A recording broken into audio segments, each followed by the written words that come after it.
Welcome back to Living Local. Daniel David Palmer was a school teacher, a beekeeper, and a grocer. His inquisitive nature led him to study the healthcare and religious trends of his time. In 1895, he performed the first chiropractic adjustment to the deaf janitor at his Davenport office, Harvey Lillard. After 2 adjustments, Harvey reported that he could hear quite well. And the rest, as they say, is history. Joining us in studio today to talk more about the history of chiropractic health in our area is Dr. Roger Hines. He is with the Palmer College of Chiropractic. Thank you so much for being here, Dr. Hines. Thank you for having me. So Daniel David Palmer, or DD as people called him, he is known as the founder of chiropractic. So what can you tell us about him? D.D. Palmer was a Canadian immigrant, came from Port Perry, Ontario. After the Civil War, he came to the United States. In this area initially, he was a school teacher at the tender age of 21. He became a grocer, and that's when he, actually before that he was into farming. He developed some strains of raspberries, and a beekeeper, as you mentioned earlier. Selling that honey may have prompted him to become a grocer. He sold exotic goldfish. Wow. But I don't think that satisfied his interest in the healing arts and his intellectual side.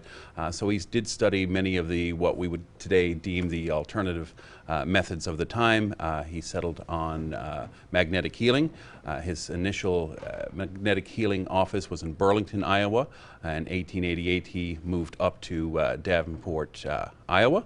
And in 1895, as you mentioned, he discovered chiropractic. Right. Now, in 1895, the concept of spinal manipulation wasn't completely unknown. But how did Palmer take that idea and really transform it into a healthcare profession?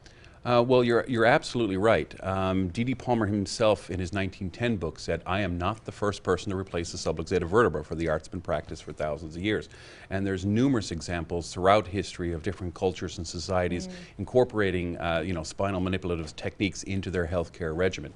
What D.D. Palmer did, what was different, is he, codified. He put it all together. He established a separate and distinct philosophy, art, and science for a new profession. Right. He made a practice out of it. Truly. Absolutely. So where did the name chiropractic come from?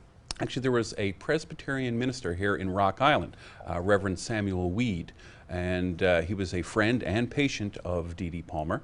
And he, gave D.D. Palmer some of these Greek stems that he could utilize, and came up with chiropraxis, which roughly translated means done with hand.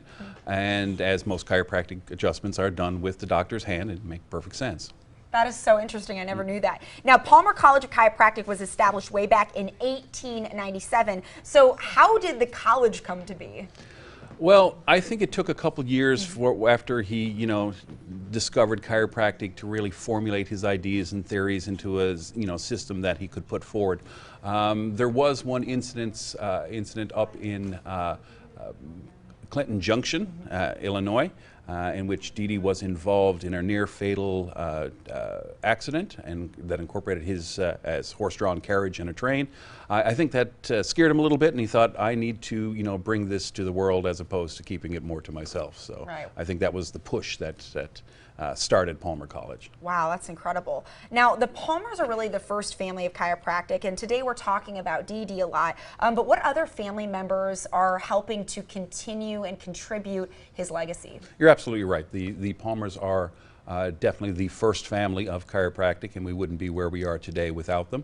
One thing that I always say about the Palmers is that we were very fortunate to have the right Palmer at the right time. D.D. Palmer, as we talked about, he was a brilliant man. There's no doubt about that. But I think it was his son, B.J. Palmer, who we refer to as the developer. It was his, charismatic and perhaps a little eccentric nature that helped propel the profession forward. Him, in conjunction with his wife Mabel, who was very much a grounding force for him, were an unstoppable combination. B.J. died in 1961. And in the 60s was a time of change in the United States, and it was a time of change for the chiropractic profession as well. We were very fortunate at that point to have Dr. David Palmer take over at the helm of Palmer.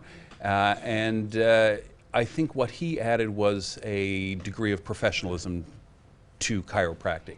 We refer to him as the educator. He is the one that increased the educational standards for chiropractors. He did an absolutely wonderful job in making sure that the college had accreditation, both at the state and national levels.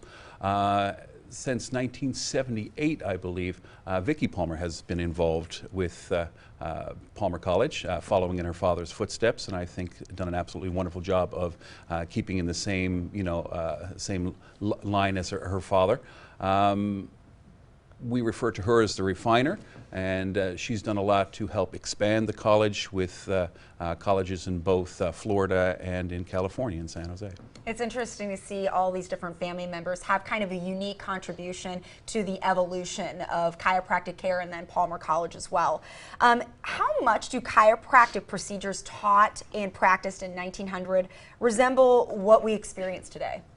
Well, I can say that the basic premises of the chiropractic adjustment, as Dee Dee put forward, some of that is still with us today. What's really changed dramatically over the years is the level of refinement in chiropractic adjustment. I have the honor of being not only the head of Palmer's History Department, but to be a professor of clinical sciences in Palmer's Technique Department.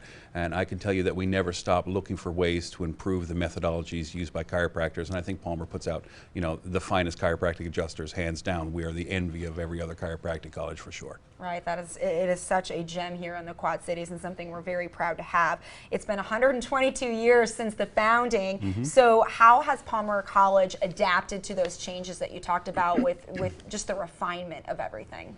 There's about 80,000 practicing chiropractors in the United States today, and around half of those are actually Palmer graduates. Wow. So we've expanded, as I mentioned.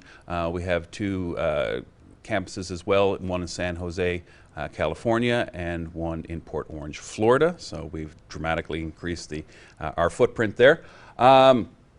We're also very proud, of our heritage, but I would say Palmer is definitely focused on, moving forward.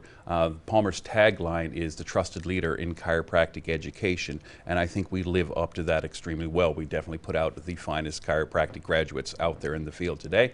And as those graduates, do tend to take leadership roles in all arenas of chiropractic, it bodes well for our future. So we've kind of taken a look at the past of Palmer College of Chiropractic. What does the future look like? According to the Bureau of Labor Statistics, the profession of chiropractic looks like it's going to grow by at least 12% between 2016 and 2026. That's well above the average for most occupations. We also see that we have an increase in 28% in the number of jobs available to graduating chiropractors, which is also quite good. And according to Salary.com, the median income for a chiropractor is about $130,000 a year. So a comfortable income and a great profession to be in. Definitely. All of this stuff has been so interesting. If people out there are interested in learning more about chiropractic history and Palmer College, where can they go? Well, what most people don't realize is you're actually in the epicenter of chiropractic history here in the Quad Cities. There are tours that you can take of the Palmer campus, being in charge of the Palmer Foundation for Chiropractic History that oversees the Palmer family residence, as we call it. It's an absolutely must-see in the Quad Cities. And you can contact me or my assistant, Julie Knock, and arrange a tour, 563-884-5714. Fantastic. Dr. Hines, thanks so much for being here. We appreciate it. Thank you much for having me. Guys, for more information, go to palmer.edu. We'll also have those details posted on ourquadcities.com. More Living Local rolls on after this.